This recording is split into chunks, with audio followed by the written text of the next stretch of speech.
Right, in this video here, I'm going to be talking about exponential growth. Right, so in this one, I'm just going to go through the formula for exponential growth, the model that we use to model populations and things that grow exponentially. And I'll show you what the equation looks like and what all the variables mean, all the parameters, what all that stuff means in the equation. And then in another video, I'll go through and actually do an example of writing one of these models and putting the equation together and then using it to solve some problems.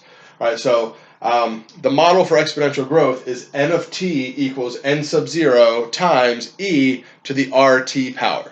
All right, so that's our basic model, the formula that we use when we're trying to model exponential growth. All right, so the n of t refers to the population at time t, right? The number of things that are present at time t, that's n of t. Right, the n sub 0, right, that coefficient of the e, that number that's in front of the e that's raised to the power, that's our initial population at time t equals 0. Right, so this side over here is the population at a certain time. The n sub 0, the number in front of the e, is always your initial amount. It's the amount at time 0. But whenever we're starting to count, that's the number that we put in there.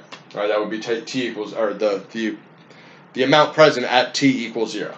Right, r, right, the number up there that's going to be in the exponent of the e, stands for the relative growth rate, right? R for rate. So it's the relative growth rate, which is expressed as a proportion of the population, right? So the population grows at 40% or 1.1% per year or something like that. That's giving us our relative growth rate. And like I said, in an example problem that I'll do in another video, I'll show you how that works out.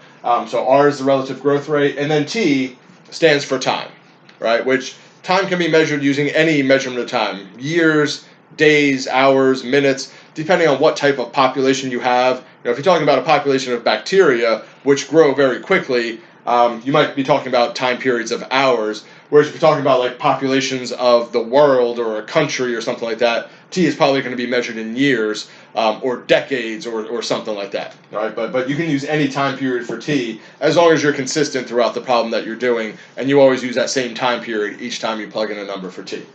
All right, so that's our exponential growth model. Trying to think if there's anything else important. Oh, remember the E? Right, we have all these letters here, but I don't have what that E is. Remember, E is a number, right? E is that exponential number. 2.718 is the approximate value of E. So when you're doing one of these problems, don't look around and be like, well, what number do I plug in for the E? E is a number itself, and that's the number that's being raised to that power. All right, so yes, that's the exponential growth formula, what all these variables represent.